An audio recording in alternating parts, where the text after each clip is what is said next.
Hey girls, hey! Hey boys, hey! Welcome back to my channel. I'm sorry I'm having to use a different tablet to make this video. I had recording on StreamYard for free. In the beginning, you get recording for free, and my time ran out today. So if you record a video on StreamYard, for some reason it uploads quick in like 30 minutes. But if I record a video on a tablet and upload it, it takes anywhere from 2 to 4 hours. So right now you guys are waiting on the first part of this video, and it has been uploading for 3 hours. So that's why you don't get a lot of content during the day when I don't have StreamYard. So I think I can still go live on it. I just can't record, and I'm not paying $25 a month for something like that. Just not doing it. But this is the second part of NK's interview. Hopefully it will get uploaded sometime before midnight. And there is another phone interview after this. But this phone interview took place on August 17th. And it was the day after they had the big, long interview with her dad in the police department. But because the video was going in and out in interview room 1 of that police department, we only got an audio of her and her dad and Kevin Kobach talking. So then this is when this call took place. This call took place before she took both of her phones in to be downloaded. She did already give them the first phone to be downloaded. She did that on that interview where she signed the consent. She gave them her phone to download everything, and then they gave it back to her. That's why you see that phone in her hands when she brings the other phone in that she doesn't remember the password for, that never got downloaded. So they had that first conversation in Arvada Park with her dad and the detective and NK and her dog. Then they have her second interview, which is the one that she brings her dad to the police station, and there's no video of it, just audio. Then she has this one. Okay, this phone call takes place after that, and then the video that I did with her, not giving up her password for the new Android phone comes after this. So I probably should have done this video first, but I'm sorry and I apologize for that. Later on, I'm hoping to go live. We will talk about Patrick Frazee and all of this information from these 2 videos that I put up. But again, this is August 17th. They're on the phone. They spoke for a lengthy amount of time, 2 hours with her dad the day before. Nichol texted him in the middle of the night at 2 a.m. and told him that she remembered some more information. So he brought her in he called her up to talk about this. And he apologizes that he didn't call her right away. This is around 11 o'clock on the 17th. And they're talking, and everything that they talked about is in my other video on the first 15 minutes of this video. But at the end of that, she says, let's take it back. She doesn't want to answer what she talked to Chris about on that Sunday 111-minute call. And she says, let's take it back. I feel, what was her exact words? She said, let's get back to that because I feel like you and me are getting off track. And they weren't getting off track. They were just trying to find out what that phone call was about. So she continues when she said, let's get back on track. She said, first long conversation on Monday night was when he told her about the sheet smelling. She said she remembers thinking, why? She said it did not click. The agent asked if she confronted him about it. And she said, no, I did not even ask. And every time she says, no, I feel like she's lying. Agent says one of the kids were still in diapers. And agent asked if it seemed like one of them may have had an accident, or was that not what he was talking about? And NK says, I don't know. He didn't elaborate. NK says, man kept his house so clean, and finally admits here that she did too. And she is Shanann. She says they both must have to be able to coexist in that clean of a house. Okay, so she's saying it was so clean that both of them had to do it. And in my first video, I was appalled that she didn't give Shanann any credit for that house being so clean, and here she did. So I apologize for that. So she says that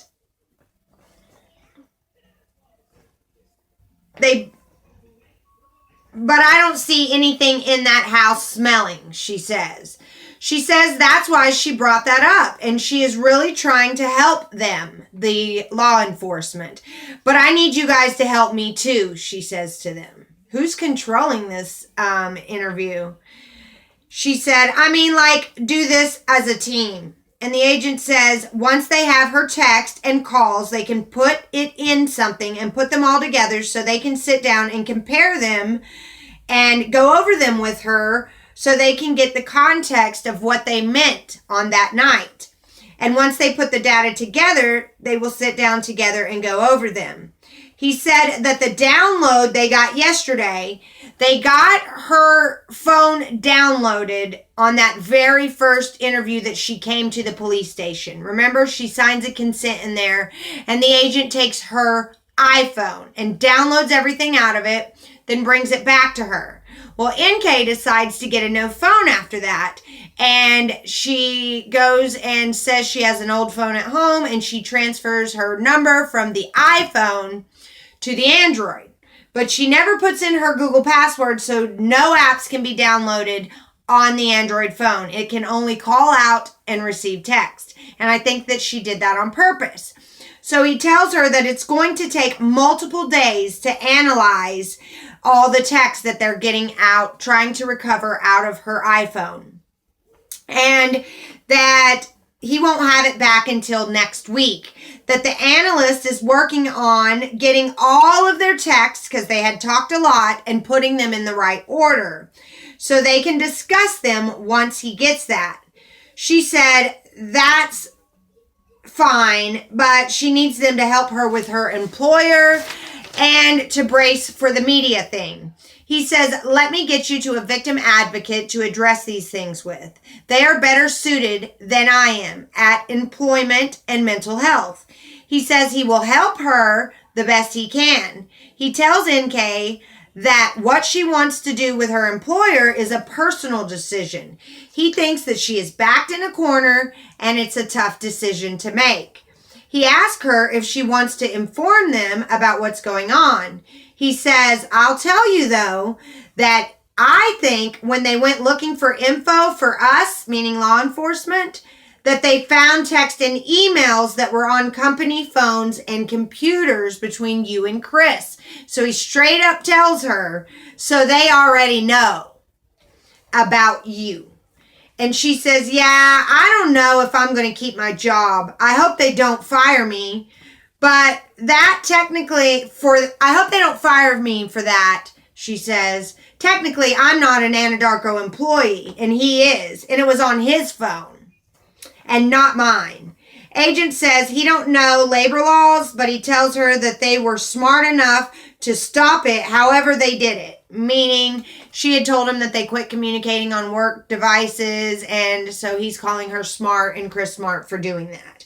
The agent says it's an unusual circumstance that ended up in this terrible tragedy. And the agent says he don't think that they will fire her, but the paper today said that they had fired Chris. She says, as they should, but I'm hoping they're not going to fire me. She said, that would suck. The agent says personally he would reach out to the employers to talk to them, and that her mental health is more important than employment, that she needs to get comfortable and safe first. And NK says she has a few things to discuss still, since he is not done, that she is not done yet. And she was going to email her upper boss at which is an Anadarko rep at she was going to email her upper boss at Tasman, which is an Anadarko rep. And she said that she wanted to get the rep to schedule a sit down with Anadarko and Tasman, and she would give them a brief synopsis and ask for help. The agent says, don't tell them about the investigation. Don't give them anything about the why or the timelines. NK says, oh, I wasn't. She was just going to tell them that she did not commit any crimes and I'm not in trouble, but I'm working with the prosecutor to bring closure to this horrible thing. And she calls it an unfortunate circumstance. It's way more than that, honey. It was an unfortunate that you were having an affair with him. And she says, the agent says, let's reserve the media issue. I know that that's your biggest fear right now, he tells her, but let's not address anything that hasn't happened yet. And the agent says he is sure Anadarko will talk to Tasman and fill them in. She said she would like to go to work Monday, so please get her in touch with the victim advocate. She wants to start with a fresh week and put her life together. The agent says again, doing that as soon as he hangs up. He tells her, I'm going to do that when I get off the phone with you. He asks her what else she thought of last night. And NK says she don't know which call this happened on, but Monday at some point, he informed me, she said, he informed me that her friend Nikki's son was at the house when the cops came and running around the house and up and down in all the rooms. She said at this point, she asked Chris if anything was missing. Because if Shanann was staying at Nikki's house, maybe that's why her son was running up and down throughout the whole house. That maybe he was grabbing her stuff like a toothbrush and things that she needed. And she said that Chris told her, this little kid is running all over my house. And that's when she asked him if the stuff was missing. So Chris tells NK, I think some blankets are missing from my daughter's room, but I don't think he took them. I think she did, meaning Shanann. And the agents ask about the little kid by saying, okay, Chris said little kid. Do you know how old this man was or boy was? So he basically, instead of asking her just flat out, how old is this little kid? He basically tells her it's not a little kid when he responds to her. He says, okay, about this little kid. Chris said, little kid, do you know how old this man was or boy was? So the agent basically is telling NK that the little kid is not little, that he's a man or a boy. So then she backpedals and says, oh, Nikki's son? I don't know. I think he is like 10 or 12. Like, I think he is yeah, I don't know. I think he's like 10 or 12, like old enough to process information and run around the house. And I think she would have said littler than that if the agent hadn't steered her in the right direction. And the agent said it's weird he thought Shanann had taken the blankets. And the agent asked what else? And NK says, let me see. I don't know. I feel like I have a list in my head and almost wrote it down, but did not want to put it on paper. And the agent says, how about this? He was going to mention this to them last night on that 2 a.m. Text, but they both were pretty tired. He says, how about keeping everything on a notepad to discuss them, and then after, you won't have to think about it anymore. And she says, oh, when he FaceTimed and Chris was laying on the bed, she said she noticed that the bed didn't have sheets on it and that he was in a wife beater and didn't say much except wanting to see her face. And he wanted her to talk and he was kind of quiet. She says that's why she got off the phone to do laundry and that she wanted to talk on the phone and not do FaceTime since it was kind of weird. He wasn't really having a conversation with her. He was just fixated on her, she tells Kevin. She said he would have been okay with her not even talking and him just staring at her. So she got off the phone to put the clothes in the dryer and then got back in bed for the second call, and then the interview's over. But she said earlier in the interview that she did that laundry and stuff at 2 a.m. So if she did it after the first phone call, that would have been 10 or 11. So she's still mixing up her entire story. And there is another phone interview for the 21st of August. And so I'm going to cover that one and upload it. And then I'm going to continue to upload my findings from the discovery as we go through all 2,000 pages. And I will continue to upload what I will continue to write out Chris's confession and all the key points in his Wisconsin 5-hour confession. We've only gotten through 30 minutes of that. So I want to finish the NK interviews first, and then we will go back to the discovery and Chris's 5-hour interview. So thanks so much for watching my channel. Don't forget to smash that like button and subscribe. Thank you for all my subs. I really appreciate it. And again, I don't even care about this channel getting monetized. It's more about having a community that we can all bounce ideas off of, and about survivor stories of addiction and domestic violence. And if you guys want to appear on my channel to be interviewed, or you want me to talk about your story, you can do that with just audio through the StreamYard, or you could appear with a split screen and have video, or you can email me your story and I will share it. But regardless, if you are ready to do that now, email me at Deez, D-E-E-Z, Dust, D-U-S-T, Destroyers, D-E-S-T-R-O-Y-E-R-S,